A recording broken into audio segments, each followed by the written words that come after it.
Picture this. You're sitting at your kitchen table, eyes fixed on your bank account balance, $25,000. It's a good number, solid.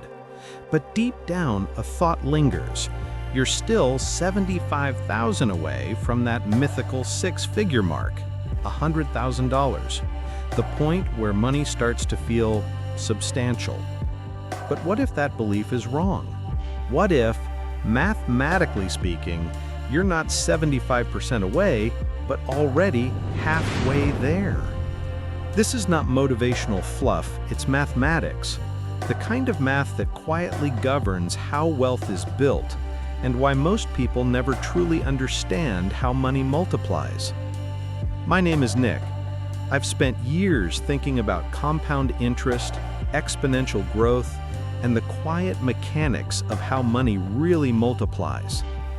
Most people think wealth accumulation is linear. Save $1, you're $1 closer to your goal. But wealth doesn't grow in a straight line. It accelerates. It compounds. That misunderstanding, the belief that saving is a one-for-one equation, is why so many people give up before they ever see the real magic happen.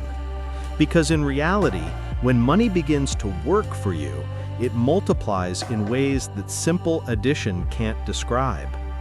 The dollars you save begin earning returns, and those returns, in turn, start earning their own returns. It's a self-sustaining feedback loop, a system of exponential growth that turns time into the most powerful wealth-building tool of all. Let's put this into perspective. Imagine you decide to invest $500 every single month, about $125 per week. It's not easy, but it's also not impossible. It's the cost of a few nights out, a handful of streaming subscriptions, or impulse purchases that fade within days. Now, let's assume your investments earn a modest 8% per year, a conservative estimate compared to historical market averages. Here's where the numbers start to shift from simple math to something extraordinary. It takes roughly 3 years and 4 months to reach your first $25,000.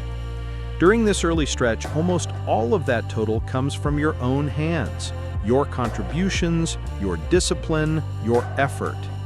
Compound interest is barely stretching its legs. You are the engine driving growth. But the next phase reveals why exponential growth changes everything.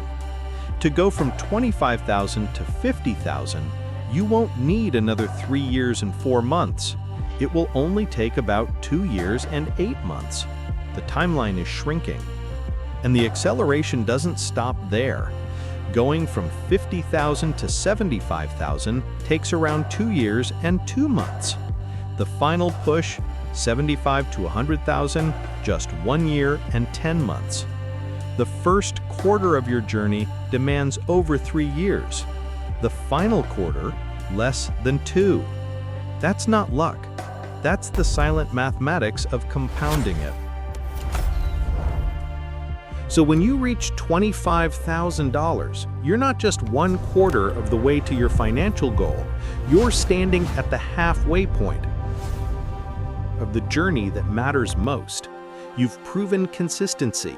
You've built the habits and systems that fuel the next phase of acceleration. This moment, often overlooked, marks a quiet transformation. You've built the foundation.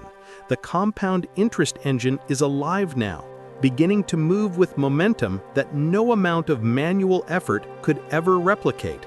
From here on, your money starts to work almost as hard as you do. The numbers begin to tell a different story. When you started, nearly every dollar in your account came from your own sweat. Every contribution was an act of willpower. But slowly, that balance begins to generate its own rhythm, an echo of your discipline now multiplying itself. By the time you cross $50,000, the invisible force of compound interest has begun to rival your own effort. At this stage, nearly half of your annual growth no longer comes from your deposits. It comes from the market, from time, from the quiet compounding of previous decisions.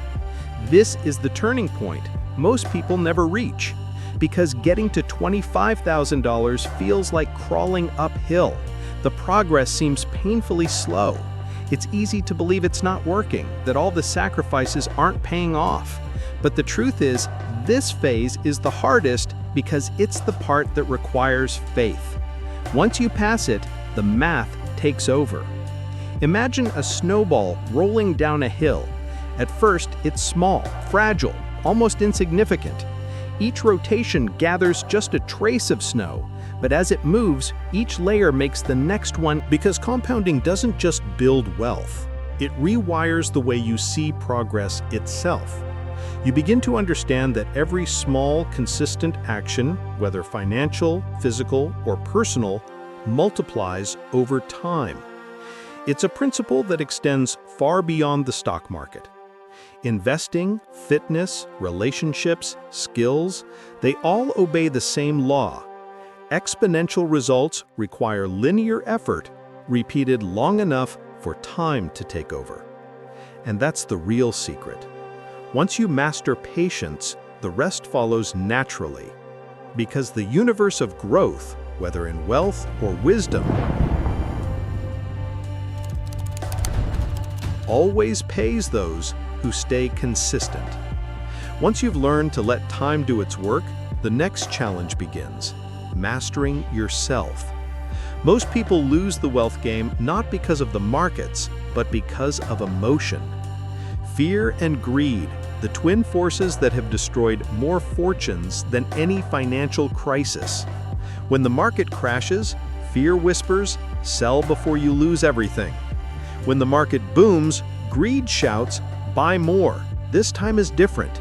And both voices sound convincing in the moment. But here's what the wealthy understand. Emotion is the enemy of consistency, and consistency is the engine of compounding. The market will rise, the market will fall. That's its job. Your job is to keep investing regardless. History proves it.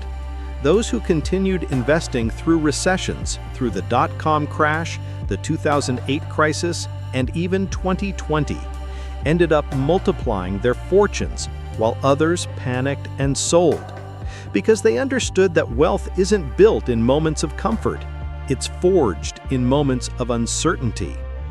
Every dip, every correction, every painful red line on the chart, it's a sale on the future. But only those with patience can recognize it. So the question becomes, how do you stay calm when the world screams chaos? You build systems, not reactions. Automate your investments, automate your savings, automate your discipline. When emotion rises, automation protects you from yourself. Because systems never panic, they never hesitate, they just execute. And here's the quiet truth. The wealthy don't live by willpower, they live by design. They structure their lives so success becomes the path of least resistance. They make saving automatic, debt impossible, and investing inevitable. It's not luck, it's engineering. But perhaps the most important shift of all happens not in your wallet, but in your mind. At some point, you stop chasing money and start building freedom. You stop asking, "How can I afford this?" and begin asking, "Do I even need this?" You stop trading time for luxury and start trading it for peace. Because wealth isn't just a number, it's control. Control over your choices, over your mornings, over who you spend your life with, and what you give your energy to. That's the real return on investment.